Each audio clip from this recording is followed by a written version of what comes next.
maybe Walt Whitman's thoughts, philosophy, and ideas were all over the place, even contradictory at times. You give us no consistent philosophy, someone once told Whitman, according to Horace Traubel, a friend. I guess I don't, Whitman answered, according to an anthology of his work prepared by Ira Chernus. I should not desire to do so. Still, who among us is consistent? Who among us has no contradictions? Do I contradict myself? Very well, then I contradict myself. I am large, I contain multitudes, Whitman wrote in Song of Myself. What can we learn from Whitman? Mary Oliver, a more contemporary poet who died in 2019, offered an expansive description of Leaves of Grass, his greatest collection of work. Leaves of Grass is a way to live in the religious sense that is intelligent and emotive and rich and dependent only on the individual. No politics, no liturgy, just attention, sympathy, empathy, she wrote. In an essay on Whitman, Tom Rapsis said Whitman saw God in all things and all people. He cited Song of Myself from Leaves of Grass. I hear and behold God in every object, yet understand God not in the least. Nor do I understand who there can be more wonderful than myself. Why should I wish to see God better than this day? I see something of God each hour of the 24 and each moment then. In the faces of men and women, I see God, and in my own face, in the glass. Now join me in saying the chalice lighting words printed in the order of service. We light this chalice with one word love, light truth, and energy of action. Good morning. Good morning. Welcome to the Unitarian Universalist Church of Ogden. My name is Tim, and I'm glad to be leading worship today with a team, Bill, Brent, and Marilyn, for our special fourth Sunday Making Meaning service, where together we make meaning of the strange, complex, joyful, challenging experience of being human. We're so glad you're here today in this community that strives to be loving, inclusive, and compassionate. Today, as already hinted, we put a spotlight on Walt Whitman, the 19th century free verse poet, philosopher, Civil War volunteer, and teacher. He broke molds, inspired many, and had an expansive view of God and religion. His reviewers, fans, and others variously say he believed that God existed in all things and within all people, and that life takes meaning from the individual's efforts to redefine society. What can we learn from him? What philosophical and religious lessons can we draw from his life and his writings? How does he align with Unitarianism? This is our monthly Making Meaning service, so we'll want to hear from you later on. We'll take a closer look at Walt Whitman's life and poems and open it up for your thoughts. What about him inspires you, makes you think? One way to connect with this community is to let us know you're here. If you're a newcomer, welcome. We're so glad you're here. We encourage you to fill out a newcomer card in the pews and put it in the offering basket when it comes by later. And please stay and chat with us after the service across the aisle here. And if you're joining us online, please fill out the newcomer card online. If you have been a longtime member of the congregation, we encourage you to wear your name tag, as this helps everyone feel more connected and helps our newcomers get to know you more easily. We love having people of all ages in this community. As you came in, we hope you saw the basket of activities for hands that like to stay busy. This is for all of you of any age. We welcome all the wiggles and sounds of a multi-generational community. And if you haven't already, please put your phones on silent. We're so glad each and every one of you are here today. Welcome.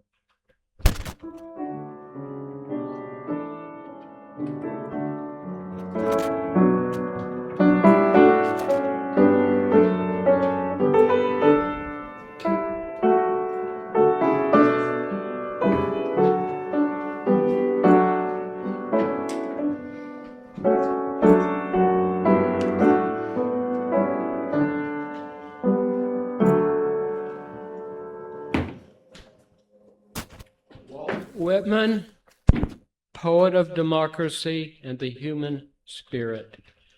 Walt Whitman was born in 1819 and passed away in 1892, and is often called America's greatest poet. But he was much, much more than that.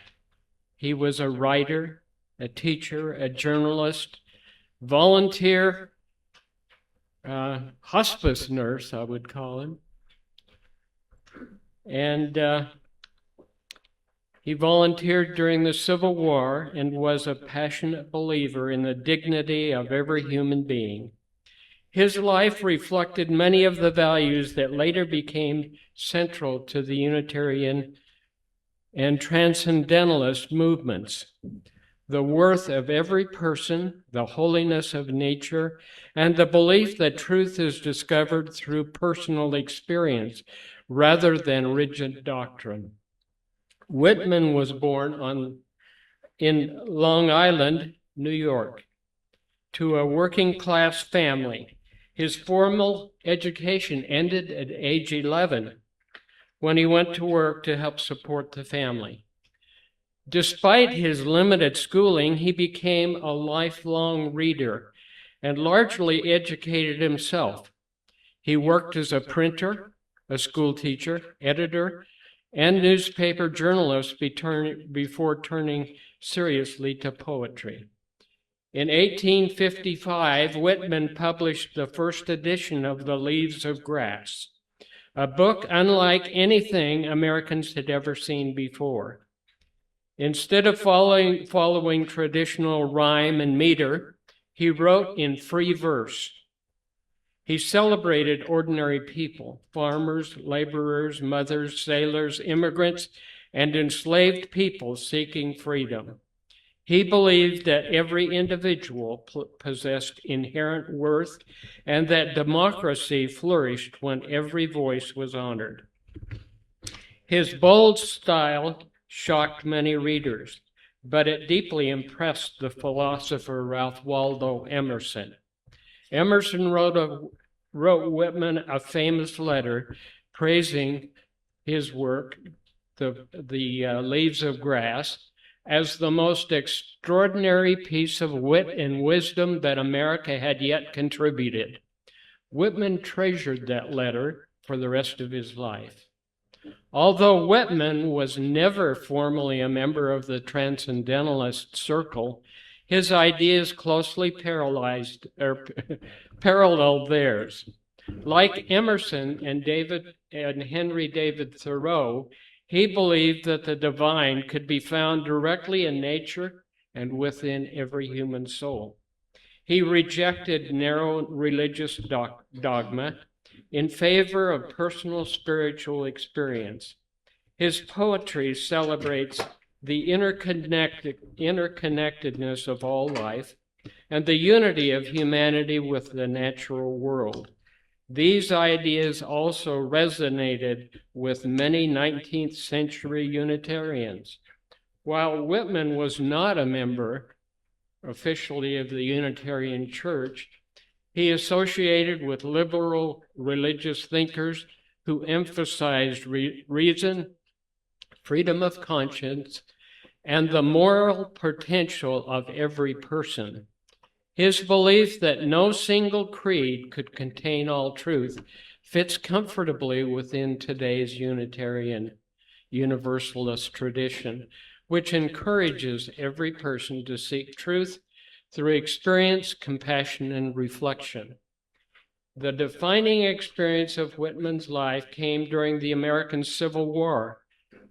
In 1862, he learned that his brother George had been wounded in battle, and he traveled south from New York to find him. Whitman instead encountered thousands of wounded and dying soldiers in military hospitals around Washington, D.C. Deeply moved, Whitman remained there for 3 years as a volunteer and hospital visitor. He brought fruit, candy, books, writing paper, flowers, and small gifts. Even more important, he offered friendship. He sat beside lonely soldiers, read to them, wrote letters home for those too weak to write, and comforted the dying. It is estimated that he made thousands of hospital visits during that war. These experiences profoundly changed him. His Civil War poems, especially those collected in drum taps, and his moving elegy, When Lilacs Last in the Dooryard Bloomed, reveal both the terrible cost of war and the enduring strength of compassion. For Whitman, caring for suffering strangers became a sacred calling. In his later years, Whitman continued revising Leaves of Grass, which eventually grew from 12 poems to nearly 400. He became recognized around the world as the poet of democracy, equality, and the human spirit. He died in 1892 at the age of 72. Today, Walt Whitman's legacy reaches beyond literature. He reminds us that every person possesses inherent dignity, that nature invites us into deeper spiritual awareness, and that compassion is often expressed through simple acts of presence and kindness. His life teaches us that democracy is not merely a political system, but a way of honoring the sacred worth of every human being. Those ideals continue to inspire readers today and remain deeply compatible with Unitarian life.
Good morning, friends.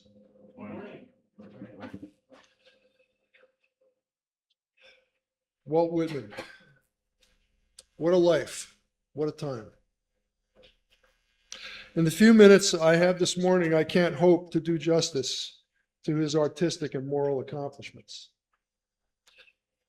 What I do hope to do is to pique your interest, provoke your further inquiry, and assure you that Whitman's writings are worthy of your close attention. According to a close friend, in 1853, when Whitman was 35, he had an awakening, a moment of cosmic consciousness.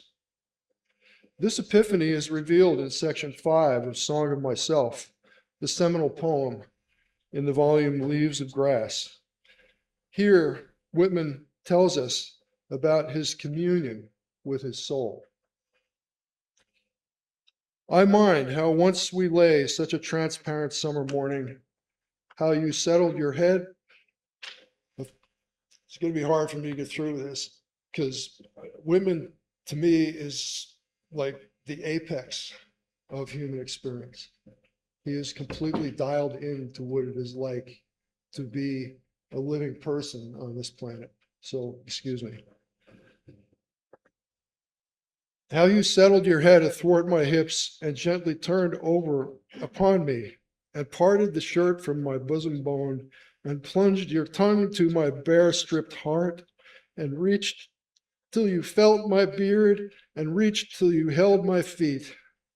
Swiftly arose and spread around me the peace and knowledge that pass all the argument of the earth. And I know that the hand of God is the promise of my own.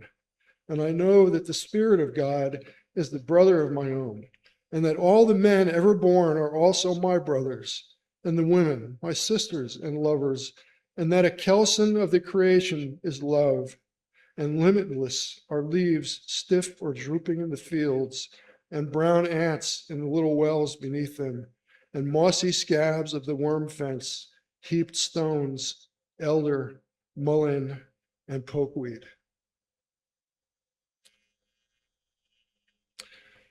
In this gift exchange of the poet with his soul, Song of Myself is Whitman's creation myth. In it, all talk of yours and mine, all mindless distinctions fall away. In this state, which lasts for the rest of his life, Whitman's attention and affections span a vast range of creation. The carpenter dresses his plank. The tongue of his foreplane whistles its wild ascending lisp. The married and unmarried children ride home to their Thanksgiving dinner. The pilot seizes the kingpin. He heaves down with a strong arm. The mate stands braced in the whaleboat. Lance and harpoon are ready. The spinning girl retreats and advances to the hum of the big wheel. The farmer stops by the bars as he walks on a first-day loaf and looks at the oats and rye. The lunatic is carried at last to the asylum, a confirmed case. He will never sleep anymore as he did on the cot in his mother's bedroom.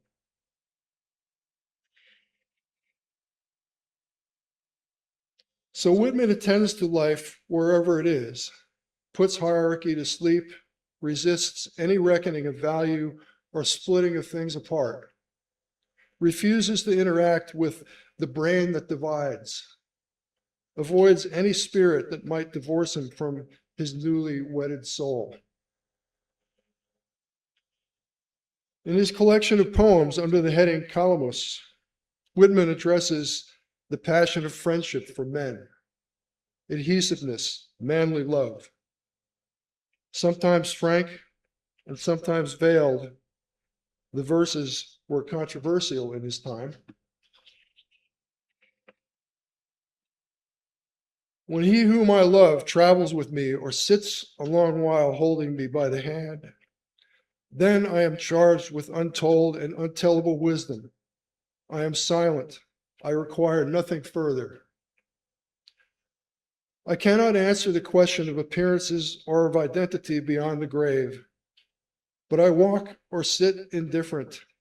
I am satisfied. He, a hold of my hand, has completely satisfied me. To me, the poem expresses universal qualities of human love. Never mind if it is men for men, women for women, men for women. That is why I read it to you now, as I have read it many times to my wife, Debbie. Lewis Hyde's treatise, The Gift, has a chapter titled A Draft of Whitman, which I have borrowed for this homily. He writes, "The self that Whitman presents to us is a sort of a lung, inhaling and exhaling the world. Almost everything in the poem happens as a breathing, an incarnate give and take, which filters the world through the body. When he describes this material respiration, Whitman speaks of his inhalation as accepting the bounty of the world, his exhalation as bequeathing or bestowing himself, his work." Whitman literally, confidently gives himself to us. And in the final section of his epic poem, Song of Myself, he writes, "I depart as air. I shake my white locks at the runaway sun. I effuse my flesh in eddies and drift it in lacy jabs. I bequeath myself to the dirt to grow from the grass I love. If you want me again, look for me under your boot soles."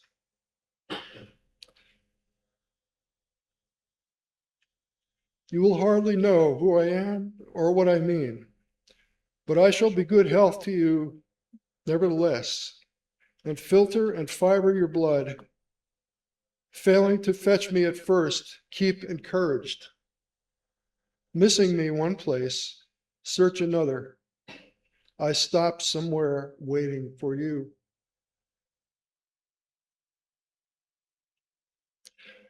Another New World bard, Mary Oliver, captured Whitman's life and work in 3 lines. Pay attention. Be astonished. Tell about it.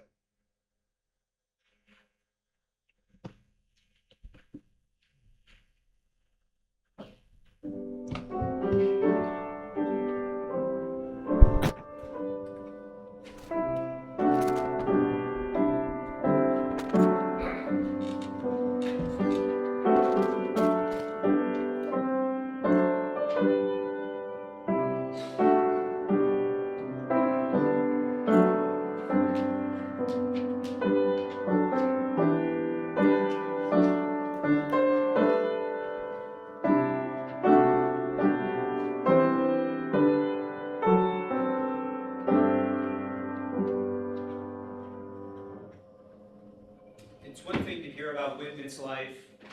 Now let's hear some of his poems. Marilyn, a Whitman fan, has collected a few, which you should have got when you were coming in. And she's going to read one, and then we will invite any of you who are willing to step forward and read a few that she has selected. I think we have about 3 or 4 in there. And we have printed copies you can read from. Marilyn, come on up. I guess introduce your poem and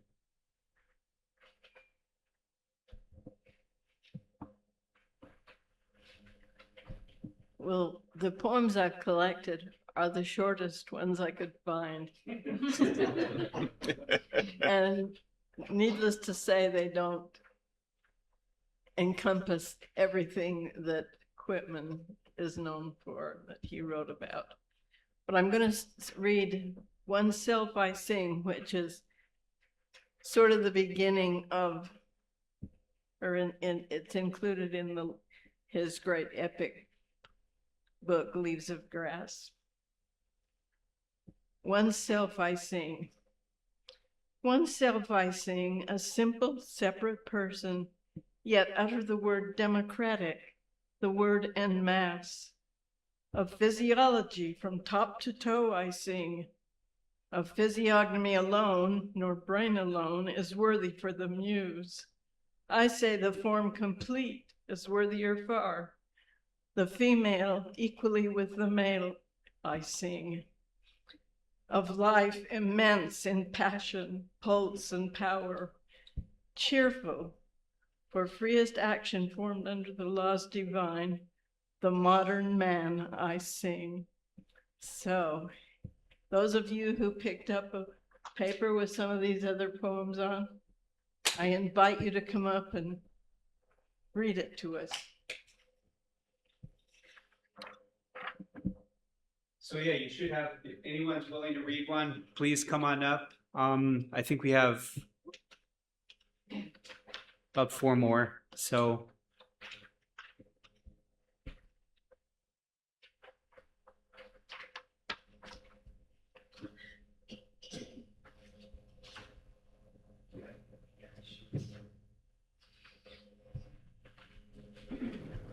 I will read When I Heard the Learned Astronomer. When I heard the learned astronomer, when the proofs, the figures were ranged in columns before me, when I was shown the charts and diagrams to add, divide, and measure them, when I sitting heard the astronomer where he lectured with much applause in the lecture room, how long unaccountable I became tired and sick. Till rising and gliding out, I wandered off by myself in the mystical, moist night air, and from time to time looked up in perfect silence at the stars. Others? Sam? No? Okay. Well, I can read one. A glimpse.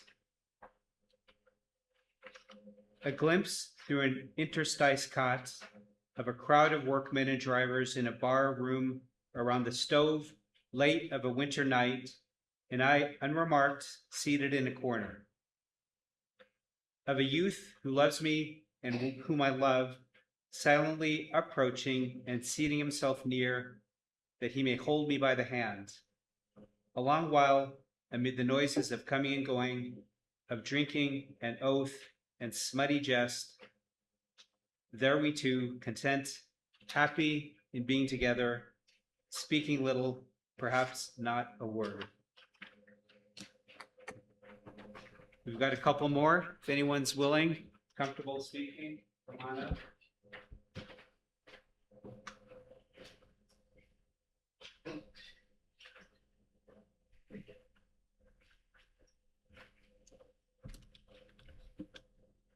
I'm not necessarily comfortable, but I will bite the bullet for you guys. Oneself I sing. Oneself I sing, a simple, separate person, yet utter the word democratic, the word in mass. Of physiology from top to toe I sing. Of physiognomy alone, nor brain alone, is worthy for the muse. I say the form complete is worthier by far. The female equally with the male I sing. Of life immense in passion, pulse, and power. Cheerful for the freest action formed under the laws divine. The modern man I sing.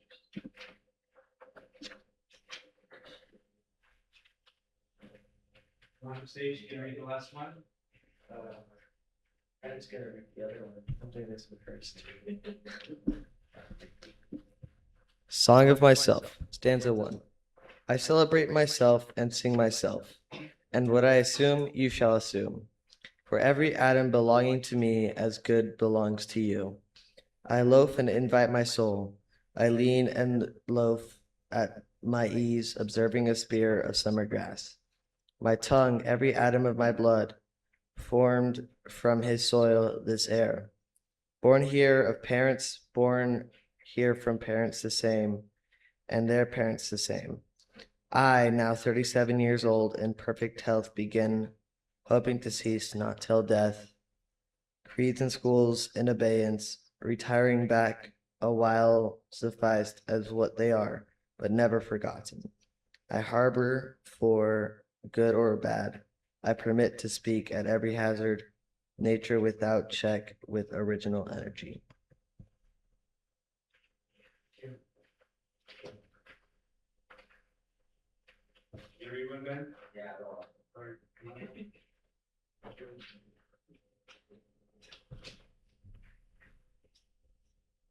Beginning my studies. Beginning my studies, the first step pleased me so much. The mere fact consciousness, these forms, the power of motion, the least insect or animal, the senses, eyesight, love. The first step, I say, awed me and pleased me so much, I have hardly gone and hardly wished to go any farther, but stop and loiter all the time to sing it in ecstatic songs.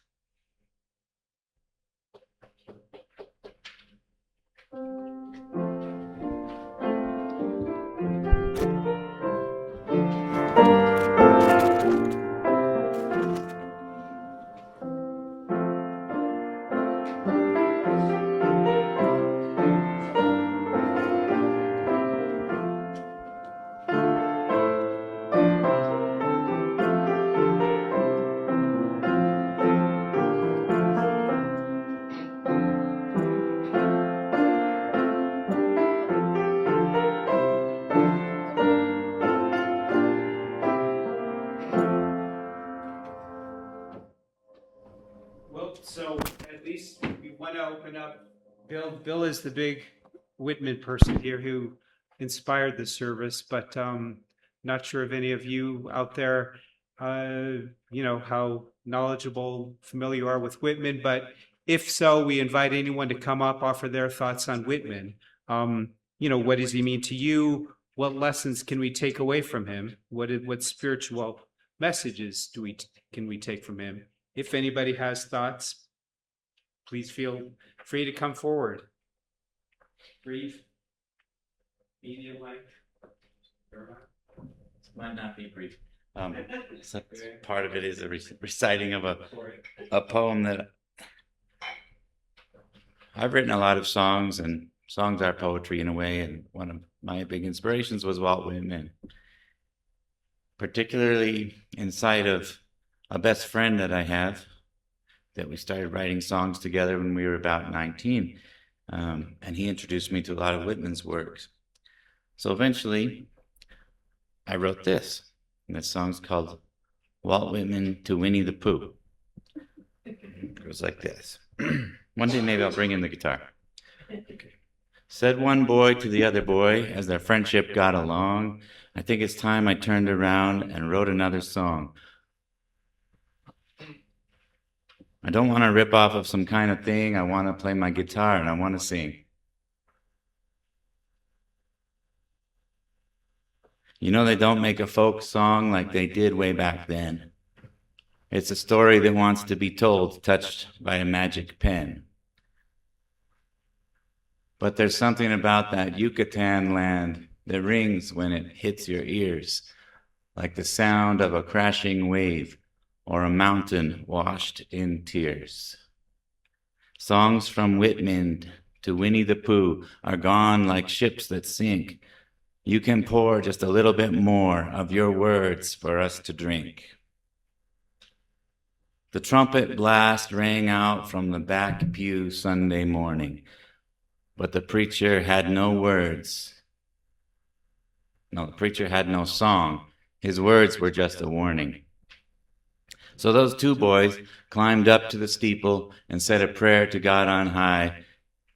Give us internal rhymes before the people die.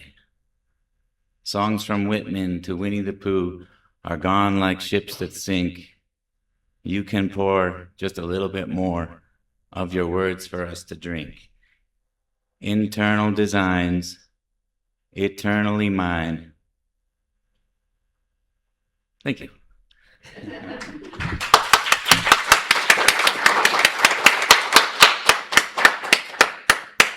Thank you, Dharma. Others have any burning desire to come up and offer your thoughts? So you're welcome. If not, that's fine too. Yeah, come on up.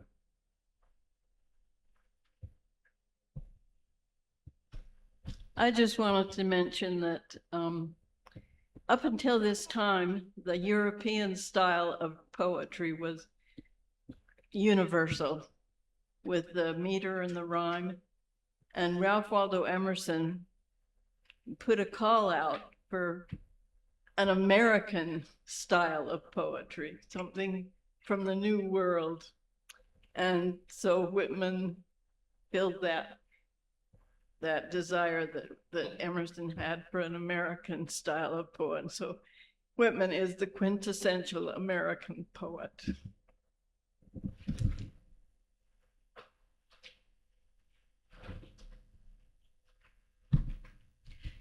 I just wanted to say Whitman and the other transcendentalists are part of why I am here. My junior year of high school, we studied the transcendentalist movement, and I was hooked. And I thought, this is me. This is who I am. This is who I would have been at that time. And there was a day that I did a Facebook quiz that would tell you what church you were supposed to go to. And even though I was staunchly LDS, it said Unitarian Universalism. And then, I stopped being LDS. I gave myself 5 years of no church. And I knew every day of those 5 years that I would end up here. And part of that was knowing how closely tied the transcendentalists were with the Unitarian Church. Some transcendentalists started in the Unitarian Church. And I'm just very grateful to all these poets and writers for leading me in the right direction. So.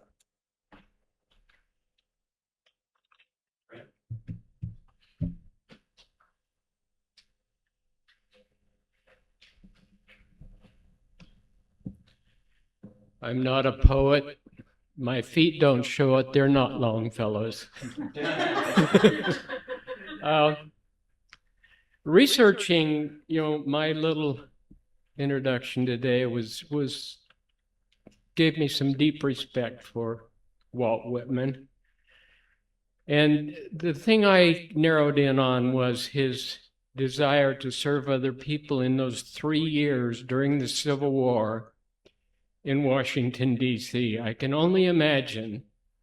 I, like a lot of you, have ancestors who lived and died during the Civil War. I lost a great-great-grandfather, a great-great-uncle, and I've been to those battlefields, and I could only imagine, and it struck me deeply, like Bill, as to what went on and the change that probably happened in Whitman's life during those 3 years in Washington, D.C., serving the living and the dying soldiers from the Civil War.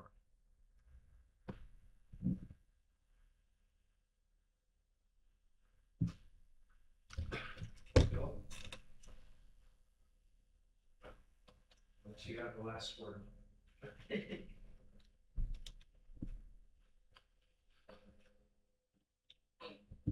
One of the things that I've been most curious about Whitman, his life and writing, was this epiphany that he had as a young man, where he achieved a communion with his own soul. And he saw no distinction between himself, his inner mental life, his physical body, and his soul. And I read excerpts of his work that suggested that. And a number of years ago, what this inspired in me is a practice that I am recommending to you. Because I thought, I've never really had an experience like that myself, but I would like to. And I don't know how to approach it. I don't know really what to do in order to achieve that level of communion with my soul, with my deepest self. And I discovered one quite accidentally. I was getting out of the shower one morning, naked, toweling off. We have large mirrors above our bathroom vanity. And I looked at myself, and I just stood there. and continued to look at myself. And I developed thoughts of compassion for myself together with other people. Didn't think about anything in particular, but it made me realize that so much of my mental energy is expended in considering, worrying about, fretting about external events. And this was a time that I could commune with myself in the spirit that Whitman tries to present to us. So I recommend that as a practice. I don't do it every time I get out of the shower, but, maybe once every year or two when I feel the need. Try it. That's an epiphany.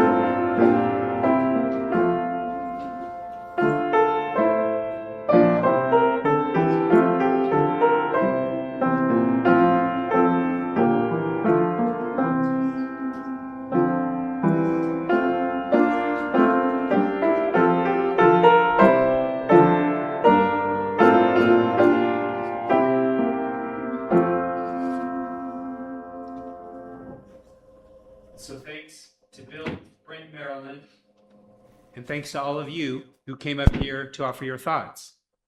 And now, as a prayer of sorts, Marilyn will read one more Whitman poem, A Noiseless Patient Spider. Although much shorter than many of his well-known poems, A Noiseless Patient Spider deals with one of the central concerns in Whitman's work: what it means to be an individual seeking and creating connections with the larger world. That comes from Lit Charts, kind of cheated, which is an online guide to literature. But Marilyn, come on up and please read.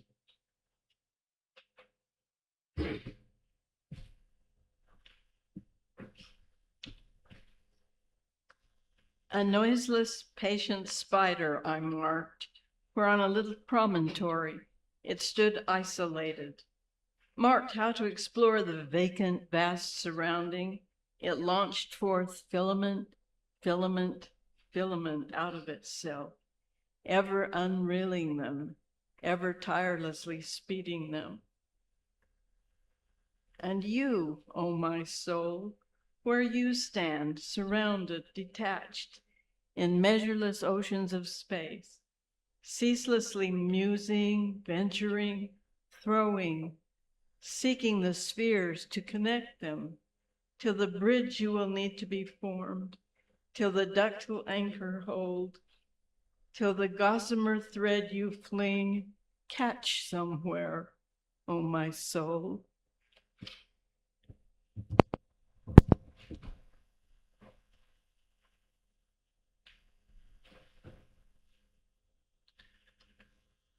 Thank you, Marilyn. So we can continue our collective prayer by coming forward to engage in our weekly ritual that helps us to collectively hold the challenges and joys of being human.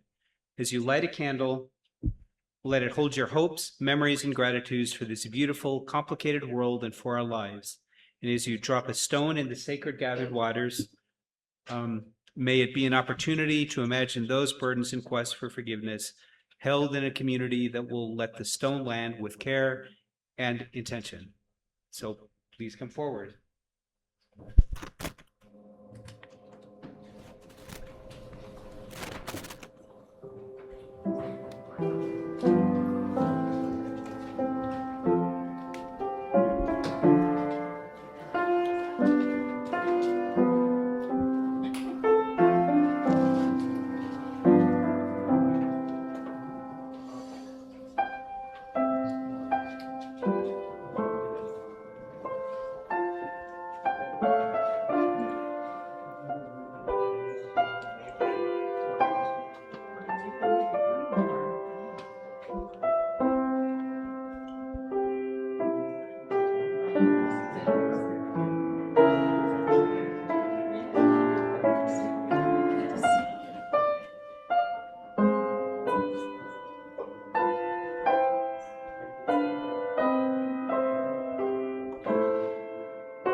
That song was wonderful. Thank you. It was so great.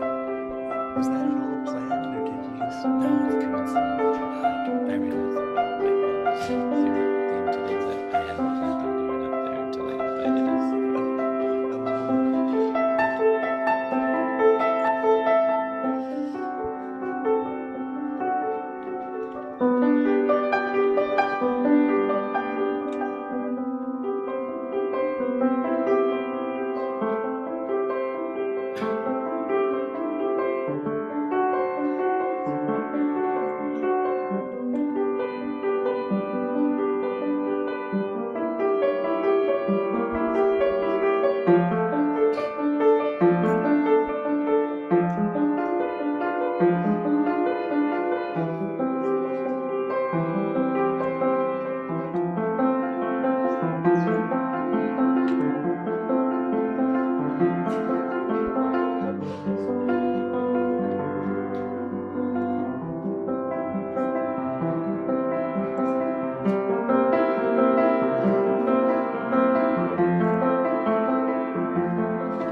Our offering is a practice of gratitude for this community filled with care and courage, love and resistance. We commit to keeping this community resourced for the ministries ahead, both in our walls and beyond. The offering we collect each week supports us in being the community that can best respond to the needs of these times. As we collect our offering today, we remember our interconnectedness and interdependence, and we generously offer our care with hopes to support all through these times. And if I could get a couple of volunteers. Brent, Sandy, thank you.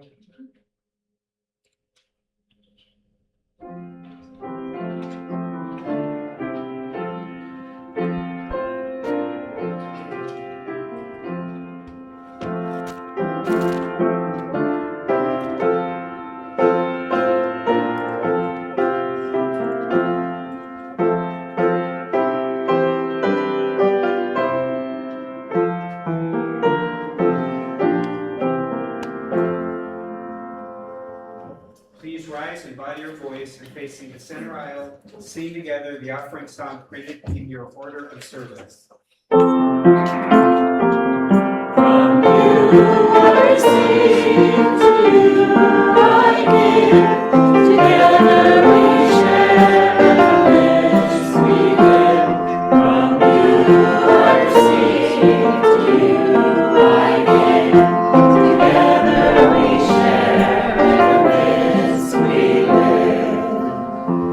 Your abundant generosity is part of modeling in care and love. Thank you, everybody.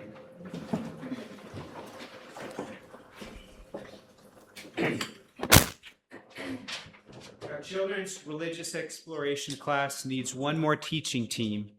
Each team teaches just once a month or even less. Shalyn, our RE coordinator, plans every lesson and prepares all the materials. You just review the lesson ahead of time. We're looking for teachers for our kids ages 5 to 10. Don't have a partner? Shalyn can help you find one. And we'd love substitute teachers too. Please see Shalyn if you're interested. And I don't think she's here today, but she's the person. And a big thank you to Chalice, who is stepping down as our environmental ministry representative to Salt Lake City UU. We're looking for someone to take her place. It's a small commitment, one monthly Zoom meeting, and keeping UUCO in the loop on what's happening. Again, Shalyn is your point of contact on that. The Sunday Support Committee is looking for more greeters to welcome newcomers to our sanctuary. It's a wonderful way to help keep people feel at home and for newcomers to find the UUCO sanctuary. Shalyn's also your contact for that. Mark your calendar for our next book club, Wednesday, August 19th. The book is The Berry Pickers by Amanda Peters, and everyone is welcome. And here is an easy way to help the church. Did you know your grocery shopping can help fund UUCO at no cost to you? Through Smith's inspiring donations, Smith's, the grocery store, gives 0.5% of your eligible spending to us every time you swipe your shopper's card.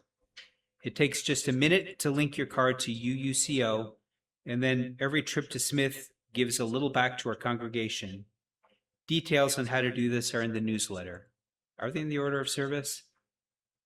Maybe there is something in there, or is that something different? Okay. Well, now please rise in body or spirit for our closing hymn, which is Calm Soul of All Things, which is number 88 in the black hymnal.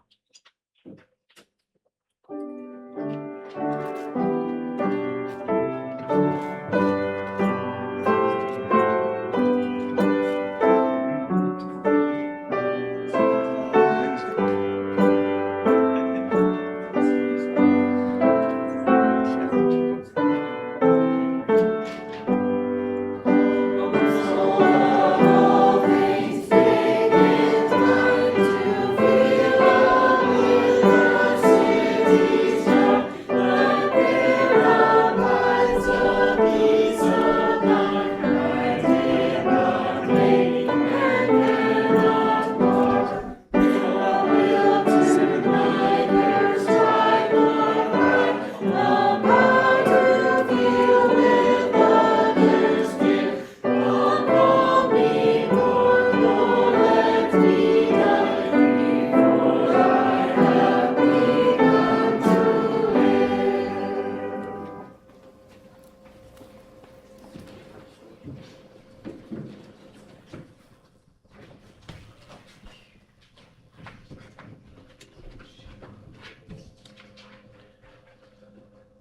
As the service comes to an end, join me in saying the chalice extinguishing words in your order of service. We extinguish this chalice, but not the warmth of love, the light of truth, nor the energy of action. Look for God in all that is around you, like Whitman. Find inspiration and help in understanding the world and the poets and others, not just Whitman, everyone who is all around us. And everybody have a great week.